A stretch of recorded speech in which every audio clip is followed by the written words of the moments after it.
Hello, it's time for another block in our Rainbow Scrap Challenge. Last month I worked with green and this month's color is yellow. So let's use a roll of the dice to figure out what block to make this month.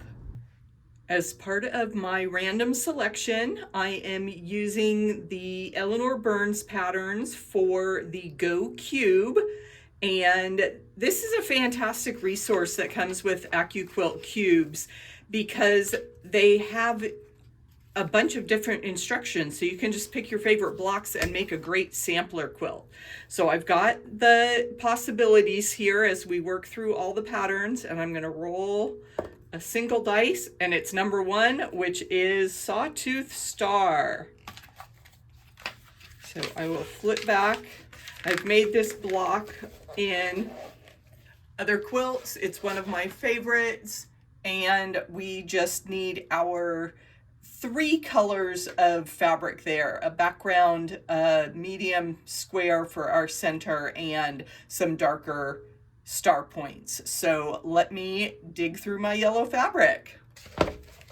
Taking a look at my colors, I knew I wanted to use this nice soft butter yellow, and that works as the medium for the center of the star. And then I have a bunch of this left over in my stash, but I am not wild about this.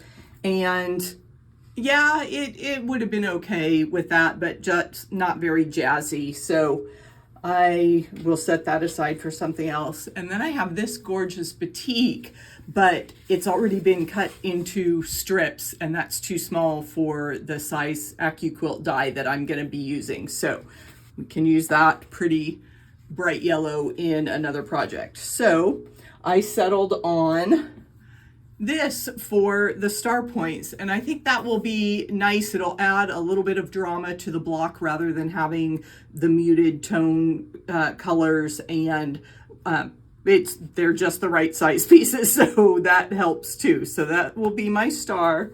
And then I'm going to use this nice soft gray that's got a tiny little polka dot in it for the background.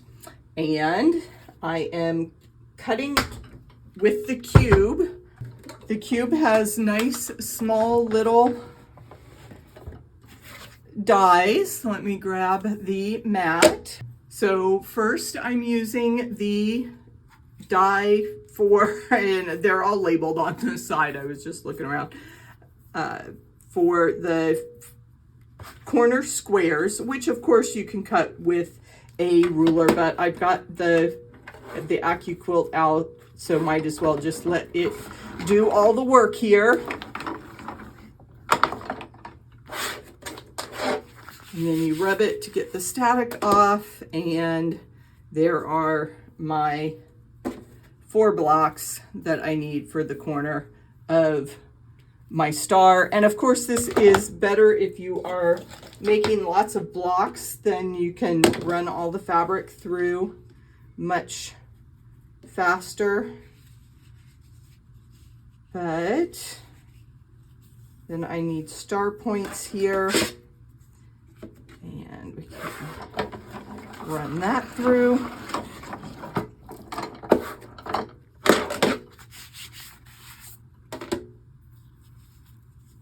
And I've got my triangles all cut nicely there. Next, I am using the quarter square, or 4 triangles at a time. And again, this is the background. These are for the flying geese to make the star points. And we'll get that going.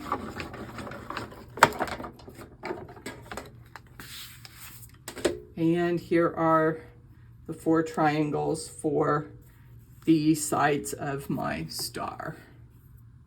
And we are all cut and ready to go. And I'll be making the flying geese unit first. And with everything pre-cut, all it is a matter of lining up these corner squares, and or corner triangles, let's use our correct terminology. And everything's the dog ears are cut, these notches are going to line up exactly. And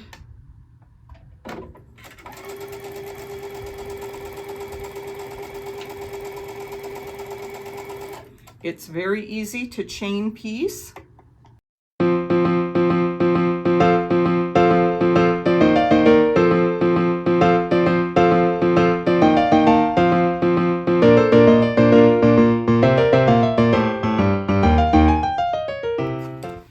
It's very important to press these units, whether you take them to an iron or just simply finger press, as I like to do when I am sitting at the machine.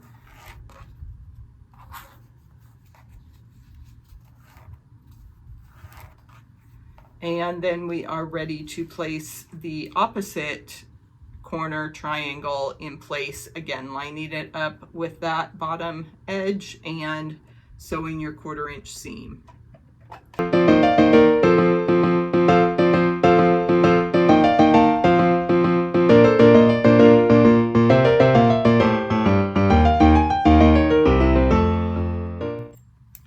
Did you see that edge get all chewed up when I tried to start from the corner there? Here are some tips that may help you. Let's see if I can show you. This is actually my single stitch throat plate. You can see the single hole there. Right now I've got a bigger one in that's got more of a oval shape there for the needle, because I was doing zigzag stitches a while ago and I just haven't switched my plate. But many times this single stitch throat plate is better for triangles. Obviously there's less of a chance that your triangle tip will get sucked down into that smaller hole. But if you don't have that, there are some other things you can do. We know we have our tails that we can hold on to here. And I can also raise my foot rather than just trying to feed the next piece in the chain. I can actually raise that foot, make sure that fabric is up underneath the presser foot and close to the needle and ready to go. And then with my left hand, I'm holding on to the thread tails and guiding the machine to keep sewing and not get caught up on the fabric. And that works a little bit better. So those are just some of the tricks that I use to keep my machine from chewing up those triangles. So you can see it kind of gets bunched up there when you try to feed that next piece. So I just raise the foot, give myself a little bit of room, and then I can position that fabric and guide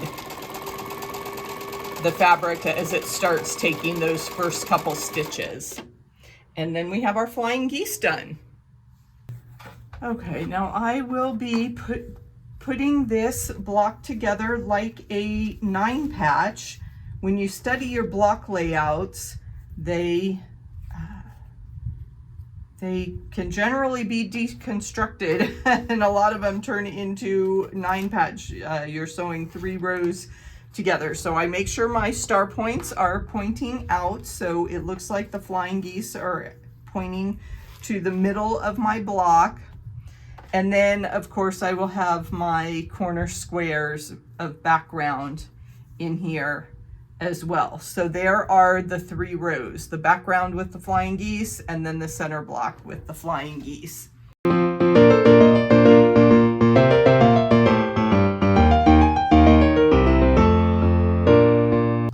When I am sewing, I am aiming right for the intersection of those 2 stitching lines, and it may not show up on camera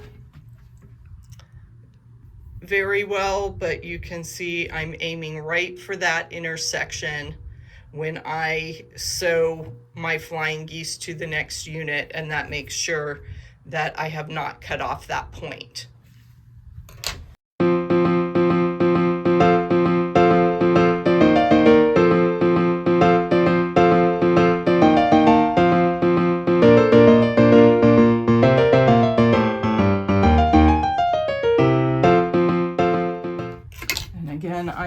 to finger press to my center square for this row, the middle row, and to the corner squares for the other 2 rows. And then my seams will nest as I put those together. And I do want to pin these intersections.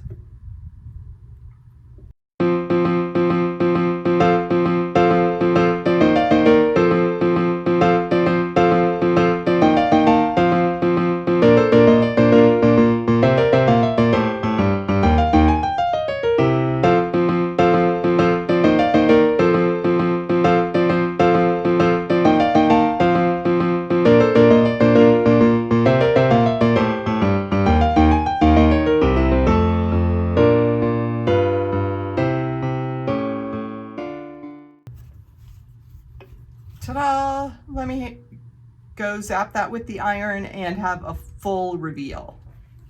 Much nicer. Isn't that bright and cheery? So much fun working with yellow fabrics. Did you enjoy working on that yellow scrappy quilt block? I sure did. And in fact, I made another yellow quilt during my monochromatic period. Check it out in this video next.